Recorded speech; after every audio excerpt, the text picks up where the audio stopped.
பொதுமக்கள் கவனத்திற்கு தமிழக அரசு தமிழக மக்கள் நல்வாழ்வு மற்றும் குடும்ப நல சுகாதாரத்துறை அறிவித்துள்ளபடி புதுசா ஓட்டு சீட்டு உங்க பெயர் சொல்லி பதிவு செய்ய வாங்கும் இடத்தில் உங்கள் பயன்பாட்டில் உள்ள செல் நம்பரை அங்கு பதிவு செய்யவும். சோசியல் டிஸ்டன்ஸ் அதாவது சமூக இடைவெளி கடைபிடிக்க வேண்டும். பொதுமக்கள் பிளாஸ்டிக் கவர் மருத்துவமனைக்குள் எடுத்து செல்ல தமிழ்நாடு அரசு தடை செய்துள்ளது. மருத்துவமனைக்குள் பொதுமக்கள் உள்ள வரும்போது மருத்துவமனையினுடைய செக்யூரிட்டி ஆபீசர்கள் என்ன சொல்றாங்கன்றது அதை பொதுமக்கள் கவனத்துடன் கேட்க வேண்டும். அதன்படி பொதுமக்கள் நடந்து கொள்ள வேண்டும். மருத்துவமனைக்குள் பொதுமக்கள் உள்ள வரும்போது அனைவரும் முகக்கவசம் அணிய வேண்டும். ஏன்னு கேட்டீங்கன்னா இது தமிழ்நாடு அரசு மருத்துவமனை, அரசு பொது மருத்துவமனை. உடல்நிலை சரியில்லாத பொதுமக்கள் அனைவரும் வந்து போரிடும். பொதுமக்கள் தாங்கள் தான் முன்னெச்சரிக்கையுடன் விழிப்புணர்வுடன் பாதுகாப்புடன் கவனத்துடன் இருக்க வேண்டும். மருத்துவமனைக்குள் பொதுமக்கள் அனைவரும் முகக்கவசம் அணிய வேண்டும். தமிழக அரசு தமிழக மக்கள் நல்வாழ்வு மற்றும் குடும்ப நல சுகாதாரத்துறை ஒரு செய்தியை வெளியிட்டிருந்தாங்க. இந்தியாவில் மூளைச்சாவு ஏற்பட்டு உடல் உறுப்பு தானத்தில் தமிழ்நாடு அரசு முதல் மாநிலமாக இருக்கிறது. மூளைச்சாவு ஏற்பட்டவருடைய குடும்பத்தார் அனுமதியுடன் உடல் உறுப்பு தானம் செய்ய முன்வந்தால் 4 பேர் உயிர்களை காப்பாற்றி விடலாம் என்று தமிழ்நாடு அரசு அறிவித்துள்ளது. ஏற்கனவே அரசு மருத்துவமனையில் உடல்நிலை பாதிக்கப்பட்டு பெட்ல அட்மிட் இருப்பாங்க. கிட்னி ஃபெயிலியர் ஆனவங்க, ஹார்ட் ஃபெயிலியர் ஆனவங்க, லிவர் ஃபெயிலியர் ஆனவங்க, கண் பார்வை இழந்தவர்கள் ஏற்கனவே அரசு மருத்துவமனையில் உடல்நிலை பாதிக்கப்பட்டு பெட்ல அட்மிட் இருப்பாங்க. இந்த மூளைச்சாவு ஏற்பட்டவருடைய குடும்பத்தார் அனுமதியுடன் உடல் உறுப்பு தானம் செய்ய முன்வந்தால் மூளைச்சாவு ஏற்பட்டவருடைய உடலிலிருந்து ஆபரேஷன் மூலமாக கிட்னி, லிவர், ஹார்ட், கண்ணு ஆபரேஷன் மூலமாக டிரான்ஸ்ஃபர் பண்ணி ஏற்கனவே அரசு மருத்துவமனையில் உடல்நிலை பாதிக்கப்பட்டு பெட்ல இருக்கிறவங்களுக்கு பொருத்தினால் 4 பேர் உயிர்களை காப்பாற்றி விடலாம் என்று தமிழ்நாடு அரசு அறிவித்துள்ளது. இந்த மூளைச்சாவு ஏற்பட்டவருடைய இறுதி சடங்கு தமிழக அரசை ஏற்று நடக்கும் என்று தமிழ்நாடு அரசு அறிவித்துள்ளது. தானாக முன்வந்து உடல் உறுப்பு தானம் பதிவு செய்ய ஜெனரல் மெடிசன் பொது மருத்துவத்துறை 9ஆம் நம்பர் ஓபி மருத்துவர்களை அணுகி உடல் உறுப்பு தானம் பதிவு செய்து கொள்ளலாம். தானாக முன்வந்து கண் தானம் பதிவு செய்ய ஐ டிபார்ட்மெண்ட் 10ஆம் நம்பர் ஓபி கண்துறை மருத்துவர்களை அணுகி கண் தானம் பதிவு செய்து கொள்ளலாம். தானாக முன்வந்து ரத்த தானம் பதிவு செய்ய பிளட் பேங்க் ரத்தத்துறை வங்கி மருத்துவர்களை அணுகி ரத்த தானம் பதிவு செய்து கொள்ளலாம். தமிழ்நாடு அரசு தமிழ்நாடு மக்கள் நல்வாழ்வு மற்றும் குடும்ப நல சுகாதாரத்துறை அறிவித்துள்ளபடி டெங்கு கொசுக்களை ஒழிப்போம். டெங்கு கொசுக்கள் மேற்கொண்டு உற்பத்தி ஆகாமல் இருக்க தடுப்போம். மழை காலங்களில் வீட்டு சுற்றுப்புறங்களில் மழைநீர் தேங்கி டெங்கு கொசுக்கள் உற்பத்தி ஆகும் இடங்கள் திறந்த மேல்நிலை தொட்டி, சிமெண்ட் தொட்டி, ஆட்டுகள் உரல், பெயிண்ட் டப்பா, டயர்கள், பிளாஸ்டிக் குடம், தேங்காய் ஓடுகள், தேங்காய், இளநீர், பணருக்கு வெட்டி சாப்பிட்டு மட்டைகளை, டயர்களை, பிளாஸ்டிக் வீட்டு அருகாம போட்டிருப்பீங்க. அதுல மழைநீர் தேங்கி அதுல இருந்தா டெங்கு கொசு உற்பத்தி ஆகி நம்மள வந்து கிடைக்குது. அதுல இருந்தா நமக்கு உடல்நிலை பாதிப்பு ஏற்படுது. வீட்டு சுற்றுப்புறங்களில் மழைநீர் தேங்காத அளவுக்கு தூய்மையாக வைத்துக் கொள்ள வேண்டும். பாதுகாப்பாக இருக்க வேண்டும். கவனத்துடன் இருக்க வேண்டும். மருத்துவமனைக்குள் பொதுமக்கள் அனைவரும் முகக்கவசம் அணிய வேண்டும்.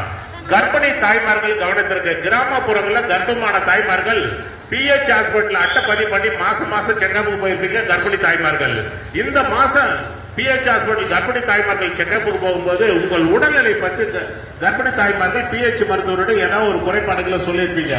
அந்த பிஹெச் மருத்துவர் என்ன பண்ணுவார், ரப்பர் பண்ணி இந்த டெஸ்ட் எல்லாம் போய் அனுப்புமாறு மெடிக்கல் காலேஜ் அந்த ஹாஸ்பிட்டல் எடுத்துட்டு வந்துருப்பானு ரப்பர் பண்ணி அனுப்பியிருப்பாங்க.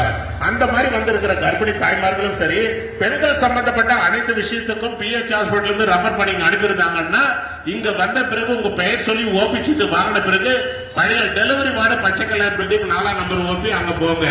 தமிழக அரசு தமிழக மக்கள் நல்வாழ்வு மற்றும் குடும்ப நல சுகாதாரத்துறை அறிவித்துள்ளபடி உங்கள் குடும்பத்தில் உள்ளவர்களுக்கு தொடர்ந்து தலைவலி, சளி, இருமல், காய்ச்சல், வயிற்று வலி, வயிற்று போக்கு இருந்தால் தாங்களாக மருந்து கடைக்கு சென்று மருந்து மாத்திரை சிறப்பு வாங்கி பயன்படுத்தக்கூடாது. அது தவறு. தலைவலி, சளி, இருமல், காய்ச்சல், வயிற்று வலி, வயிற்று போக்கு இருப்பவர்கள் உடனே அரசு பொது மருத்துவமனைக்கு சென்று பொது பிரிவு மருத்துவர்களின் ஆலோசனை பெற்று மருத்துவர்கள் உங்கள் உடல்நிலை பரிசோதனை செய்து உங்கள் உடல்நிலைக்கு ஏற்ப என்ன மருந்து மாத்திரை சிறப்பு மருத்துவர்கள் எழுதி கொடுக்கிறார்களோ அதைத்தான் பொதுமக்கள் பயன்படுத்த வேண்டும் என்று தமிழ்நாடு அரசு அறிவித்துள்ளது. உங்கள் குடும்பத்தில் உள்ளவர்களுக்கு தொடர்ந்து கண்ணரிப்பு, கண்வலி, கண்ணோவு இருந்தால் எந்த நேரம் கண்ணை கையை வச்சு கசக்க கூடாது. அது தவறு. கண்ணரிப்பு, கண்வலி, கண்ணோவு இருப்பவர்கள் தாங்களாக மருந்து கடைக்கு சென்று எனக்கு கண்ணரிப்பு, கண்வலி, கண்ணோவுது சொல்லி ஆயில்மெண்ட் சொட்டு மருந்து மாத்திரைகளை வாங்கி பயன்படுத்த கூடாது. அது தவறு. கண்ணரிப்பு, கண்வலி, கண்ணோவு இருப்பவர்கள் உடனே அரசு பொது மருத்துவமனைக்கு சென்று கண்ணோவு பிரிவு மருத்துவர்களின் ஆலோசனை பெற்று மருத்துவர்கள் உங்கள் கண்களை ஸ்கேன் பண்ணி பரிசோதனை செய்து அந்த நோய்க்கு ஏற்ப என்ன ஆயில்மெண்ட் சொட்டு மருந்து மாத்திரைகளை மருத்துவர்கள் எழுதி கொடுக்கிறார்களோ அதைத்தான் பொதுமக்கள் பயன்படுத்த வேண்டும் என்று தமிழ்நாடு அரசு அறிவித்துள்ளது. கண்ணரிப்பு கண்மலை கண்ணோருப்பவர்கள் முகத்தை தண்ணீர் ஊற்றி கழுவிய பிறகு தூய்மையான துண்டு டவல்களை கொண்டு முகத்தை துடைக்க வேண்டும். நீங்கள் பயன்படுத்தின அந்த துண்டு டவல்களை உங்கள் குடும்பத்தில் உள்ளவர்கள் யாரும் பயன்படுத்தக்கூடாது. தமிழக அரசின் பன்னோக்கு திட்டத்தில் மக்களை தேடி மருத்துவ திட்டம் தமிழ்நாடு அரசு அறிவித்துள்ளது. அதன்படி வேலூர் அடுக்கம்பாறை அரசு மருத்துவக் கல்லூரி மருத்துவமனையில் மாதந்தோறும் 7ஆம் நம்பர் ஓபில சுகர் மாத்திரை பிபி மாத்திரை வாங்கி சாப்பிடறவங்களுக்கு மட்டும் தான் நான் சொல்றது. உங்க வீட்டினுடைய ரேஷன் அட்டை தமிழ்நாடு அரசு கொடுத்திருப்பாங்க லேட்டஸ்டா ஸ்மார்ட் கார்டு. அந்த ஸ்மார்ட் கார்டு ஜெராக்ஸ் காப்பியில் உங்கள் பயன்பாடு உள்ள செல் நம்பரை பதிவு செய்து 7ஆம் நம்பர் ஓபில கொடுத்து விட்டு சொன்னீங்கன்னா உங்க வீட்டுக்கே சுகர் மாத்திரை பிபி மாத்திரை வந்து சேர தமிழ்நாடு அரசு ஏற்பாடு செய்துள்ளது. அதுதான் மக்களை தேடி மருத்துவ திட்டம் தமிழ்நாடு அரசு அறிவித்துள்ளது. மாஸ்டர் ஹெல்த் செக்கர், அதாவது முழு உடல் பரிசோதனை மையம் வேலூர் அடுக்கம்பாறை அரசு மருத்துவக் கல்லூரி மருத்துவமனையில் சிறந்த முறையில் செயல்பட்டுக் கொண்டிருக்கின்றன. இந்த மாஸ்டர் ஹெல்த் செக்கப் செய்து கொள்ள வருபவர்களுக்கு துல்லியமாக விரைவாக செயல்பட்டு அனைத்து ரிசல்ட்டுகளும் 2 நாட்களுக்குள் வழங்கப்படும். மாஸ்டர் ஹெல்த் செக்கப் செய்து கொள்ள வருபவர்கள் மேலும் விவரங்களுக்கு OPM 3PI அணுகுவார். பாலின வழிகாட்டு மையம் 3ஆம் பாலின பன்னோக்கு மருத்துவ மையம் வேலூர் அடுக்கம்பாறை அரசு மருத்துவக் கல்லூரி மருத்துவமனையில் சிறந்த முறையில் செயல்பட்டுக் கொண்டிருக்கின்றன. இந்த 3ஆம் பாலின பன்னோக்கு மருத்துவ மையம் பிரதி வாரம் சனிக்கிழமை காலை 8 மணி முதல் மதியம் 12 வரை செயல்படும் என்பதை பொதுமக்களுக்கு அன்போடு பண்போடு கனிவோடு தெரிவித்துக் கொள்கிறோம். துறை வாரியாக மருத்துவர்களை செவிலியர்களை பொதுமக்கள் சந்திக்கும் போது அந்தந்த துறையினுடைய மருத்துவர்கள் செவிலியர்கள் என்ன சொல்றாங்க அதை பொதுமக்கள் கவனத்துடன் கேட்க வேண்டும். அதன்படி பொதுமக்கள் நடந்து கொள்ள வேண்டும். இது தமிழ்நாடு அரசு மருத்துவமனை, அரசு பொது மருத்துவமனை எல்லாம் இலவசமாக வழங்கப்படுகிறது. அதை பொதுமக்கள் பயன்படுத்திக் கொள்ளுமாறு தமிழ்நாடு அரசு சார்பாக வேலூர் அடுக்கம்பாறை அரசு மருத்துவக் கல்லூரி மருத்துவமனை சார்பாக டிபார்ட்மெண்ட் ஆஃப் கம்யூனிட்டி மெடிசன் சமூக நலத்துறை சார்பாக பொதுமக்களுக்கு அன்போடு பண்போடு கனிவோடு தெரிவித்துக் கொள்கிறோம்.